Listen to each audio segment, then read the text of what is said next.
আইপিসির বদলে ভারতীয় ন্যায় সংহিতা, সিআরপিসির বদলে ভারতীয় নাগরিক সুরক্ষা সংহিতার আইসির জায়গায় ভারতীয় সাক্ষ্য অধিনিয়ম, এই গোটা বিষয়টা এই যে পাল্টে গেল, আমি শুরুতে একটু আলোচনায় ফিরবো সেলিম দা। আমি যদি খুব সংক্ষেপে গোটা বিষয়টাকে সাম আপ করতে পারি, বিষয়টা কি ছিল, কি হলো, খুব সংক্ষেপে যদি জিজ্ঞেস করি, মানে সাধারণ মানুষ যাতে বুঝতে পারে। হ্যাঁ, একটা হচ্ছে আগে যে আইন তিনটে ছিল আর এখন নাম চেঞ্জ হয়েছে, সেটা তো বুঝতেই পারছেন। আর কন্টেন্টস এবং কনটেক্সট যদি বলেন, 90% সেকশন এক আছে, শুধু সেকশনের নাম্বারগুলোকে আলাদা করে দিয়েছে। কিন্তু সেকশন যদি এক থাকে, নাম্বারগুলো আলাদা, মানে জাস্ট উদাহরণ দিয়ে বলি, মার্ডার ছিল 302, আচ্ছা, একই ডেফিনেশন, একই কন্টেন্টস, একই কনটেক্সট, ওটা এখন হয়ে গেল 103। হ্যাঁ, মানে তার মানে তো পুরো বিষয়টা আবার নতুন করে মুখস্থ করা, পড়াশোনা করা, জানাশোনা। যা লেখা ছিল, যা ডেফিনেশন, সেম ডেফিনেশন, সেকশন তো আলাদা, সেকশনের নাম্বারটা শুধু আলাদা। নাম্বার দিয়ে কি সেকশন হলো, সেই নাম্বার দিয়ে বিচার হয় না, বিচার হয় কনসেপ্ট দিয়ে, ডেফিনেশন দিয়ে না। কিন্তু যখন পুলিশ এফআইআর করবে বা লিখবে, অভিযোগ দায়ের হবে, 302 এর জায়গায় 103 লিখবে। এক্স্যাক্টলি, আমি এখানটায় আসতে চাইছি সেলিম দা। তার মানে এই যে আপনি বলছেন এই নাম্বার যেটা চেঞ্জ হয়েছে, ধারা পাল্টেছে বলতে পারি, তা এটার সংখ্যা কি অনেকটা? না, এটার সংখ্যা এই পুরোটাই অবভিয়াসলি। তার মধ্যে আগে যা ছিল ওই ধারাটুকু পরিবর্তন বাদ দিলে কন্টেন্টস আর কনটেক্সট একই আছে 90% ক্ষেত্রে, আর 10% নতুন অ্যাডিশন করা হয়েছে, নতুন চেঞ্জ হয়েছে। এবং এই নতুন যে চেঞ্জেসগুলো ঘটেছে, সেগুলোতে কিন্তু সবই রাষ্ট্রের ক্ষমতা বেড়েছে এবং নাগরিকদের সুরক্ষা তাতে কিন্তু কম হয়েছে, নাগরিকদের সুরক্ষা কম হয়েছে। আমি এই বিষয়টা আসবো, তবে আমি যে বিষয়টা জানতে চাইছি, মানে আমি সাধারণ মানুষ হিসেবে থানায় গেলাম, কিছু বিষয় নিয়ে অভিযোগ করলাম, তার মানে যিনি অভিযোগটা নিচ্ছেন তাকে তো এখন তার মানে নতুন ধারাগুলো নিয়ে এক্সপার্ট হতে হবে, যে সেই বিষয়গুলো তিনি জেনেছেন ঠিকঠাক আমার অভিযোগটা দায়ের হচ্ছে কিনা। অ্যাকচুয়ালি এক্সপার্ট শব্দটা যেটা ব্যবহার করলেন না, ওটা আইন জানার ক্ষেত্রে ব্যবহার হয়। শুধু সেকশনের নাম্বারটার জন্য দুটো বই পাশাপাশি খুলে রাখলেই এই সেকশনের জায়গায় এই সেকশনটা দিয়ে দিল, এটা অতটা হ্যাসেলসাম কাজ নয়। আচ্ছা, যেটা মেন প্রবলেম যেটা হবে, এটা সাধারণ মানুষদের জন্য প্রবলেম হবে। যেমন ধরুন, কোর্টের সঙ্গে যুক্ত শুধু লয়ার বা বিচারক তো নয়, এই টোটাল সিস্টেমটার সঙ্গে পুলিশ, সাংবাদিক, সাধারণ মানুষ, তাদেরও একখানা নলেজ ছিল যে এই সেকশনগুলো এটা। লয়ার ধরুন আজকে দুটো বই নিয়ে বসবে বা থানাতে দুটো বই নিয়ে বসবে, সেকশনের নাম্বারটা দিয়ে। আমি এখানে জানতে চাইবো অধিবাবুর কাছে, পুলিশ কি এরকম তো বই নিয়ে বসবে না? তাদের কাছে তো একটা বেসিক ইনফরমেশন থাকবে। এই যে একটা পরিবর্তন হলো বিপুল সবকিছুর, মানে আমি সাধারণ মানুষ হিসেবে জানতে চাইছি, আমি এই আশঙ্কাটা কি আমার মধ্যে থাকবে না যে যিনি লিখছেন তিনি ফুল প্রুফ হয়ে লিখছেন কি, আমার অভিযোগটা ঠিকঠাক খাতে ঠিকঠাক ক্ষেত্রে হলো কি? কারণ আমার ক্ষেত্রেও জানাশোনার অনেক খামতি আছে না এখন।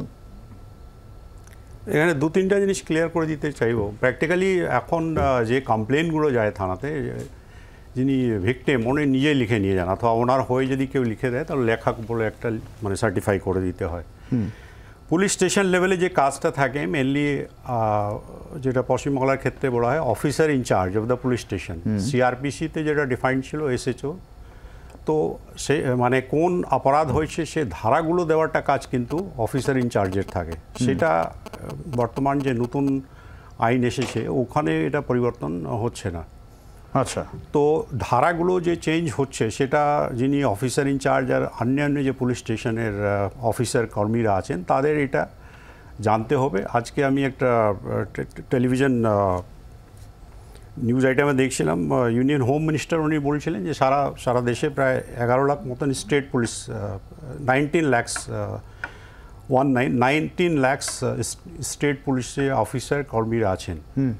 তার মধ্যে উনি বলছেন 6 লাখ লোকের ট্রেনিং হয়ে গেছে। 6 লাখ হয়েছে, আর বাকি না, বাকিটা উনি বলছেন যে আস্তে আস্তে করে হবে। তো প্র্যাকটিক্যালি আমার এটাই বক্তব্য ছিল যে training part for police officers এইটাও কমপ্লিট করতে হবে। আর এখানে আরেকটা জিনিস বড় যেটা আছে, যে টেকনোলজিকে এখন বেশি ডিপেন্ড করা হবে। যেরকম সাধারণ মানুষ যেরকম আগে কাগজে লিখে নিয়ে যেতেন অভিযোগ, সেটাই কমপ্লেন ট্রিট হতো যদি এফআইআর, তাহলে হ্যাঁ ডিজিটালটার উপরে জোর চলে আসবে, অনলাইন এফআইআর দেওয়া যাবে এগুলো। তো ওই ক্ষেত্রেও যেটা শুনছিলাম যে 99% থানাতে কম্পিউটার আছে, কিন্তু এখানে কম্পিউটার ছাড়া কানেক্টিভিটিগুলোও ইস্যু আছে। তো এইগুলো আস্তে আস্তে করে যেভাবে আমি এই জায়গা থেকে বৈশ্বনাথদার কাছে যাব, যদি এটাই হয়ে থাকে যে একটা বড় সংখ্যক পুলিশ কর্মী এখনো ট্রেন্ড নন, সাধারণ মানুষ তাহলে নন ট্রেন পুলিশ অফিসিয়ালদের কাছে যদি যান তাহলে তার সুরাহা কি হবে? আমি প্রত্যন্ত গ্রামের কথা বলছি, তারা কিভাবে ইয়েটা পাবেন এই মুহূর্তে দাঁড়িয়ে? আজ কাল বিষয়টা এটা মুখ্যমন্ত্রী প্রধানমন্ত্রীকে চিঠি লিখে বলেছেন যে এই আইনটাকে এক্ষুনি প্রয়োগ করা ঠিক হবে না, এবং সংসদে যেটা সাংসদদেরকে 142 জনকে সাসপেন্ড করে এই আইনটাকে ওরা পাস করিয়েছিল। মূল ব্যাপারটা হলো যে এটা তো পুলিশের রাষ্ট্র নয়, রাষ্ট্রের হাতে যদি সমস্ত ক্ষমতা দিয়ে দেয়া হয় তাহলে তো যে আইনটা ওনারা তৈরি করছেন, এই ফৌজদারি আইনের যে ওর নাম পাল্টেছেন, আইপিসি সিআরপিসি এভিডেন্স অ্যাক্টের যে নাম পাল্টেছেন, তাতে আমার মনে হয় যে আপনি বললেন আনট্রেন্ড পুলিশ অফিসাররা, তারা তো এখন ধারা প্রয়োগের একটা বিষয় আসছে। দ্বিতীয়ত যেটা আসছে, যেটা আমরা মনে করছি, পুলিশ কাস্টাডি আমরা জানি ডেটা প্রোডাকশন থেকে 15 দিন পর্যন্ত আপনি পেতে পারতেন। এই নতুন আইনে ওরা বলতে চাইছে যে অনেক দিন, 40 দিন পর্যন্ত আপনাকে সুযোগ দেওয়া হবে। এবং পুলিশ কাস্টাডি, জেল কাস্টাডি হলো আবার পুলিশ কাস্টাডি নেওয়া যাবে। এইটাই আমি বলছি, তার মানে তো সমস্তটাই পুলিশের হাতে পাওয়ার দিয়ে দিচ্ছে। এটা তো আমি মনে করি একজন রাজনৈতিক দলের সদস্য হয়ে আমি ওকালতি করছি 34 বছর, বার কাউন্সিল অফ ওয়েস্ট বেঙ্গলের সারা রাজ্যে সবচেয়ে সর্বোচ্চ যে তার 24 জনের একজন আমি বলছি এটা করা হলো বিরোধী রাজনৈতিক দলকে, যাতে তারা সরকারের বিরুদ্ধে কিছু বললেই তাদেরকে বিরোধী বা সরকার, এটা আপনাদের পলিটিক্যাল ডিবেটের ব্যাপার। আমি একদম সাধারণ মানুষের কথা বলছি। যদি পুলিশের হাতেই এত ক্ষমতা দেওয়া হয়ে থাকে, পুলিশ যে সবসময় জাস্টিস করবে সেটা নিয়ে সাধারণ মানুষও প্রশ্ন তুলতেই পারে। এবং সেই ক্ষেত্রে যদি এই গোটা বিষয়টা হয়ে থাকে প্রীতম, যে যেখানে অধীরদা বলছিলেন যে এখনো পর্যন্ত অনেক প্রশিক্ষণ বাকি রয়েছে, বৈশ্বনাথদা বলছেন যে পুলিশের হাতে ক্ষমতা দেওয়া হয়েছে, সেলিমদা বলছেন যে যেটুকু পরিবর্তন হয়েছে রাষ্ট্রের হাতে অনেক বেশি ক্ষমতা দেওয়া হয়েছে। দেখুন, আজকে যখন এই আইন প্রণয়ন হয়েছিল তার আগে আপনার পার্লামেন্টারি প্রসিডিং জানেন যে এই আইন হবে কি হবে, তার প্রত্যেকটা এমপিদের কাছে পাঠিয়ে দেওয়া হয়। সেখানে সাসপেনশনেরও ইতিহাস রয়েছে একটা। কথাটা শুনলে না, বুঝলে না, যে তাদেরকে সব ডিটেলসটা পাঠিয়ে দেওয়া হয়। সে বাজেট হোক, কোনো বিল হোক, তার পুরো ডিটেলস প্রত্যেকটা এমপির কাছে চলে যায়। এই দিন এই ডিসকাশন হবে, প্রত্যেকটা এমপি জানেন। এবং আজকে অমিত শাহ বলে দিয়েছেন যে সেদিনকে কত অপোজিশন এমপি ছিল সেটাও বলে দিয়েছে। সবাইকে সাসপেন্ড, পুরো অপোজিশন সাসপেন্ড হয়ে যায়নি। কিছু লোক যারা ওখানে কনস্টিটিউশনের বাইরে কাজ করেছেন তাদের স্পিকার সাসপেন্ড করেছেন। কিন্তু কথাটা হচ্ছে যে আজকে দেখুন, আমি আইনের লোক নই, আমি এক্স্যাক্টলি মানে পুরো আইন খুঁটিনাটি বলতে পারবো না, কিন্তু কিছু জিনিস আমরা যেটা দেখেছিলাম যে মানে যেই সব ধারায় সে 1800 শতাব্দীতে আমাদের শহীদরা যেসব ধারায় ইংরেজরা কথায় কথায় জেলে ঢুকিয়ে দিত, সেইগুলো জায়গায় অনেক পরিবর্তন হয়েছে। যেমন এই ধরুন এই যে মব লিঞ্চিং এর ক্ষেত্রে আমরা শুনতাম, আমরা একটা জায়গায় গতকাল আলোচনা হচ্ছিল যে পশ্চিমবঙ্গে তার কোনো রুলই ছিল না, ওনারা নাকি রাজ্যপালের কাছে পাঠিয়েছে, রাজ্যপাল নাকি করেনি।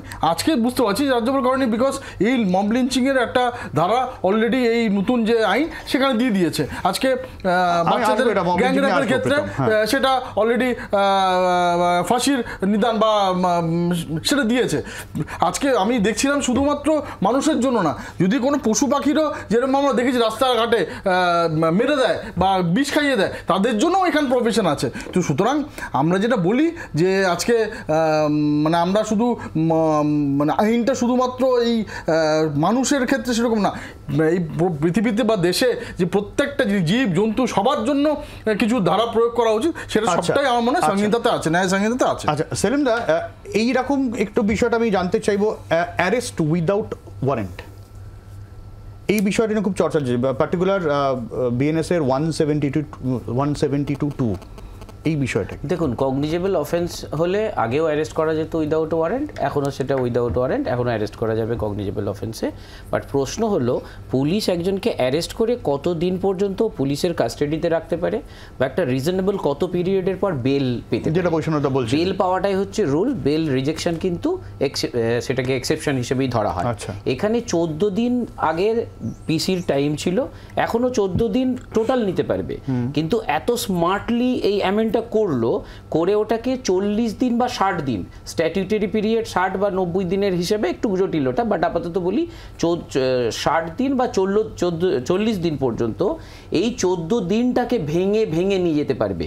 তার মানে যখন ওকে প্রোডাকশন করা হলো, জাজের মাথায় কাজ করে, যতক্ষণ পিসি পিরিয়ড অন আছে ওর কিন্তু বেল পাওয়ার সম্ভাবনা প্রচণ্ড কমে যায়। এই সম্ভাবনাটা আগে 14 দিন পর্যন্ত ছিল, এখন সেটা 40 দিন এবং 60 দিন পর্যন্ত যাবে। কারণ 39 দিনের মাথাতে গিয়ে একদিন সে আবার পিসি নিতে পারে যদি বাকি থাকে। তো 59 দিনের মাথায় গিয়ে আবার একদিনের পিসি নিতে পারে যদি একদিন পিসি বাকি থাকে। তার মানে একজনের এই যে ফান্ডামেন্টাল রুল, ইন্টারন্যাশনাল রুল, যে একজনকে জেলে রাখা যাবে না, তাকে বাড়িতে রাখতে হবে, বেলে রাখতে হবে, এটাকে কিন্তু বহু দীর্ঘ আন্দোলনের ফলে মানবজাতি যে জায়গাটায় পৌঁছেছিল এই আইন মানার, সেই জায়গাটা কিন্তু এক ধাক্কার পিছনে চলে গেল। তাই মনে করেন কি? না, এটা আমি আজকে একটা শুনছিলাম, মানে অ্যাকচুয়ালি 60 ডেজ করে দিয়েছে ম্যাক্সিমাম, তবে উনি যে ব্যাখ্যা দিলেন তার সঙ্গে আমি একমত। আরেকবার আমরা দেখতাম পুলিশ অ্যারেস্ট করলে ফার্স্ট প্রোডাকশন বিফোর ম্যাজিস্ট্রেট যেটা হয়, তো উইদিন 14 ডেজ জেনারেলি বেল হয় না, কিন্তু 14 টু নেক্সট আবার 14 ডেজ এর মধ্যে বেল হয়ে যেত। এখন যেটা মনে হচ্ছে ওটা কঠিন হয়ে যাবে। উইদিন 60 ডেজ যেহেতু একটা পুলিশ অথবা ইনভেস্টিগেটিং এজেন্সির রিমান্ড চাওয়ার একটা আইনি ক্ষমতা চলে এসছে, তো সেটা হয়তো ব্যবহার হবে। Recently although it's a political, কিন্তু আমরা দেখলাম অরবিন্দ কেজরিওয়াল এখনও দিল্লি চিফ মিনিস্টার, প্রথমে ইডি অ্যারেস্ট করলো, ওই বেল ম্যাটার্সগুলো ডিসপোজ হতে না হতে তারপরে শেষে সিবিআই আরেকটা কেসে অ্যারেস্ট করলো। তো ন্যাচারালি ওনার বেলটা আটকে গেছে, because earlier he had moved high court, supreme court যাচ্ছিলেন।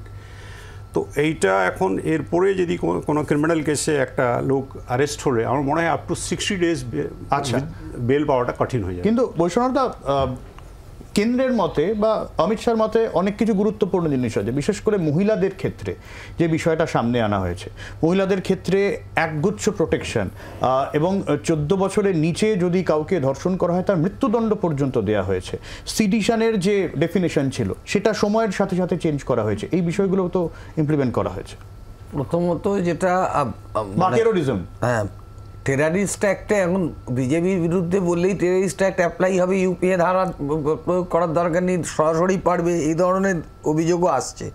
2019 সালে পশ্চিমবঙ্গ সরকার মব লিঞ্চিংয়ের একটা বিল এনেছিল, এবং যে তাদেরকে ডেথ পেনাল্টি পর্যন্ত আছে এবং ক্ষতিপূরণ দেওয়ার কথা আছে ভিজিতে, উনি সেটা বিজেপি সেটা বললেন না। আমি যেটা দেখছিলাম যে একটা ধারাতে আমরা দেখতাম যে প্রমিস টু ম্যারেজ হলে দুজন অ্যাডাল্ট ছেলে মেয়ে তারা যদি মেলামেশা করে, তারপরে যদি তাদের সম্পর্কটা ভেঙে যায়, তাহলে যদি শারীরিক সম্পর্কের ক্ষেত্রে কোর্ট সেটাকে হোল্ড করতে, এটা রেপ বলা যায় না, কারণ মহিলার ও দুজনের সম্মতিতেই শারীরিক সম্পর্ক হয়েছে।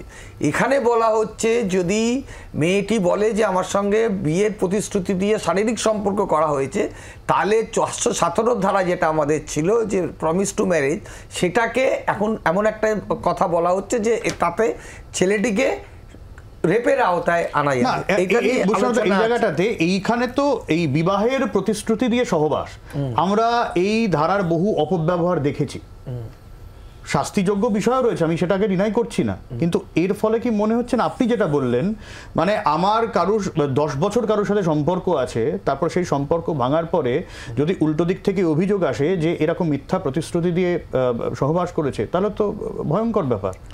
এটা তো একটা সাইড আছেই, আমরা সবসময় মহিলাদের আমাদের আইন উইকার সেকশনের পক্ষে, কিন্তু এখানে যেটা করা হচ্ছে মানে এটা এক্ষুনি তো সবে শুরু হচ্ছে, এটা কি ইমপ্লিকেশন হয় সেটা দেখতে হবে। কিন্তু আমি আপনাকে বলছি কেন্দ্রীয় সরকারের প্রতিটা জিনিস, প্রতিটা স্টেপ এটা আলোচনা, আমরা bar council of West Bengal একটা স্ট্যাটুটারি বডি সারা বাংলা, আমাদের সঙ্গে কোনো আলোচনা, আমাদের কোনো মতামত আলোচনা নেওয়া হয়নি, মতামত নেওয়া হয়নি, এবং এই সম্পর্কজনিত বিষয় নিয়ে সুপ্রিম কোর্টে আমরা বহু ভার্ডিক্ট দেখেছি, এটা কন্ট্রাডিক্ট করে গেল নাকি?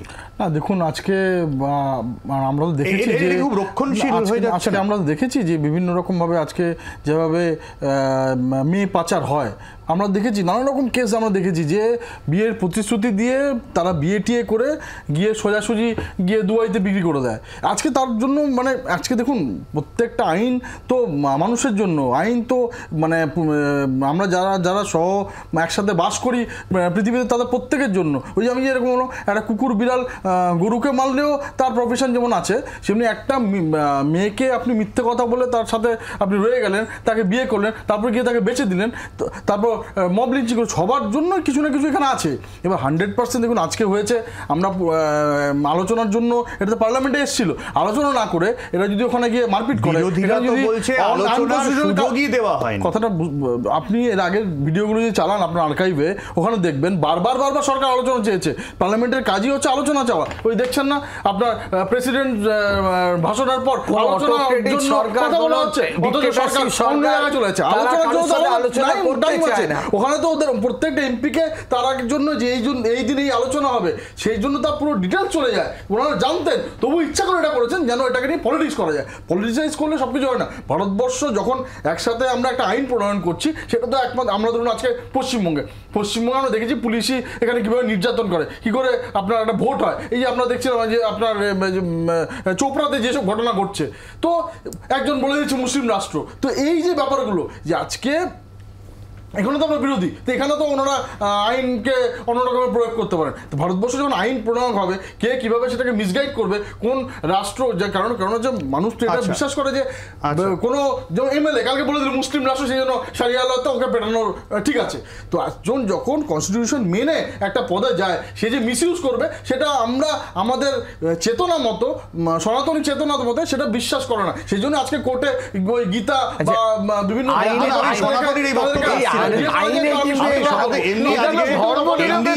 সংসদে রাহুল গান্ধী এবং নরেন্দ্র মোদী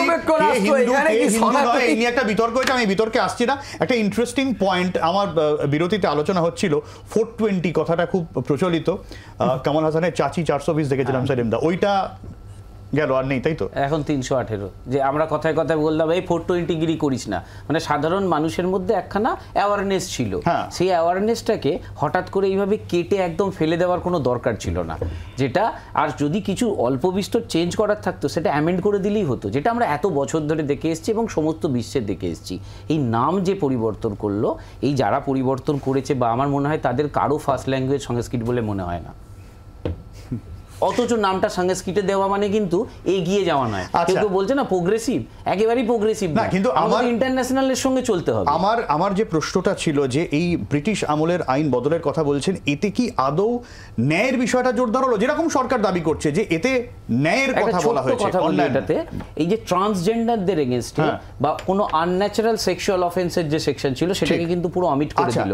তাহলে তারা কোথায় যাবে? আমি এই জায়গাটাতেই আসবো যে ন্যায়ের বিষয়টা এবং মব লিঞ্চিং এর কথা হচ্ছিল, এবং আজকেই আমরা বাংলায় পরের পর গণপিটুনির ঘটনা, খুনের ঘটনা দেখেছি।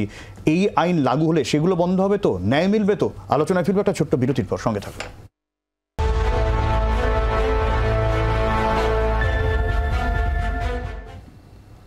বাংলা at 5 আপনাদের কথা বলি, আপনাদের মতামত তুলে ধরি। আমরা সেই জায়গা থেকে আমরা সোশ্যাল মিডিয়ায় প্রশ্ন রেখেছিলাম যে এই ব্রিটিশ আমলের আইন যদি লাগু করা হয় তাহলে কি আদৌ ন্যায় বিচার মিলবে, সর্বস্তরে ন্যায় বিচার মিলবে? আমি শুরুতে ফেসবুকের কথা বলি। ফেসবুকে অন্তত 90% মানুষ তারা মনে করছেন হ্যাঁ মিলবে, 10% মনে করছেন যে না মিলবে না। হোয়াটসঅ্যাপ, সেখানেও একই ট্রেন্ড আমরা দেখতে পাচ্ছি, যেখানে 90% মানুষ মনে করছেন হ্যাঁ মিলবে, 10% মানুষ মনে করছেন না মিলবে না। ইউটিউব আসবো।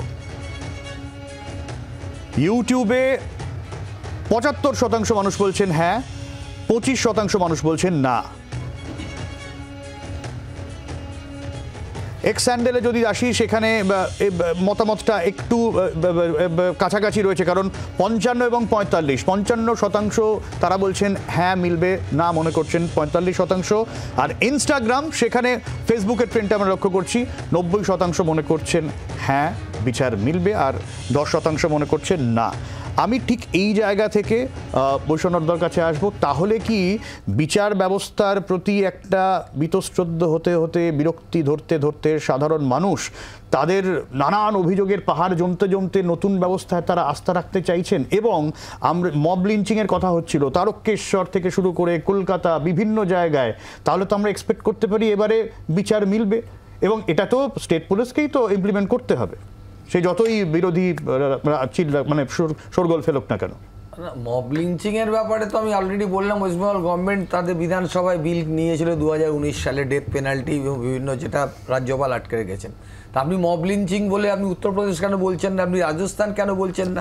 সবই বলছি। মব লিঞ্চিং হয়েছিল আনন্দমার্গী সন্ন্যাসীদের, আমি বাংলায় বর্বর ঘটনার কথা বলছি। হ্যাঁ, আমি যেটা বলতে চাইছি যে দেখুন, একটা নতুন যে আইন, যে আমরা যেহেতু এই প্র্যাকটিসে, এই পেশাতে আছি, সেই জন্য বলছি যে একটা জিনিস যেখানে জনপ্রতিনিধিরা রয়েছে তাদেরকে আলোচনা না করে, তাদেরকে সংসদে তাদেরকে বহিষ্কার করে দিয়ে বার কাউন্সিল অফ ওয়েস্ট বেঙ্গলের মতো যেটা একটা স্ট্যাটুটারি বডি যেগুলো আছে, তাদের কারোর সাথে কোনো আলোচনা না করে একটা জিনিস জোর করে চাপিয়ে দেওয়া, আর বিজেপির বিরুদ্ধে কথা বললেই সে টেরারিস্ট।